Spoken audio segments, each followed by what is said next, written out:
Sir, இப்போ நீங்கள் கட்சி ஆரம்பிக்கும் போது உங்களுக்கு வந்து நிறைய கூட்டம் இருந்துச்சு. அந்த அளவுக்கு இருக்கு. அது இப்போ நீங்கள் கட்சி கலைச்சது வந்து விஜய் கலைச்சி இருக்குது. ஆமாம், இதே நிலைமை தான் விஜய்க்கு இருக்குமா இல்லை அதே செய்வாரா? போக போக தெரியும். நான் கட்சியை கலைச்சதுக்கும் வந்து விஜயன் சம்மந்தப்படுத்தாதீங்க. நான் வந்து உறுதியாக 17 ஆண்டுகள் 28 ஆண்டுகள் எனக்கு வந்து அரசியல் அனுபவம். முதல்ல அதை புரிஞ்சுக்கோ. மக்களுக்கு தெரிய வேண்டிய விஷயம், 1996 நான் வந்து பிரச்சாரத்தை ஆரம்பித்தேன்.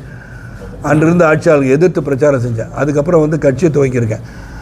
பாராளுமன்றத்தில் இருந்திருக்கேன், சட்டமன்றத்தில் இருந்திருக்கேன். அனுபவம் பெற்றவன் நான். அவரோட ஒப்பிடுவதற்கு வந்து கூட்டம் வந்து அதான் கூட்டம் எல்லாருக்கும் வரும் தான் சொல்லிட்டார். வடிவேல அன்பு சகோதரர் வடிவேலுக்கும் கூட்டம் வரும். அதான் பல தடவை சொல்லிட்டு இதே கேள்வி தானே, பல முறை சொன்னது தானே. நாளைக்கு வந்து அன்பு சகோதரர் அஜித் போனாலும் பெரிய கூட்டம் வரதான் செய்யும். விஜயகாந்த் சார் போனாலும் அப்படியே, ரஜினிகாந்த் சார் போனாலும் அதே கூட்டம் தான் வரும். அப்போ கூட்டம் வரும். ஆனால் அவர்கள் வாக்களிப்பார்கள் என்பதை வந்து மக்கள் தான் கடைசியில் முடிவு எடுக்கணும். அவங்க வந்து எதற்காக வாக்களிக்க போகிறோம், எந்த கொள்கைக்காக வாக்களிக்க போகின்றோம், இவர்கள் வந்தால் சிறந்த ஆட்சியை கொடுக்க முடியுமான்னு சிந்தித்து செயல்படும் மக்கள்.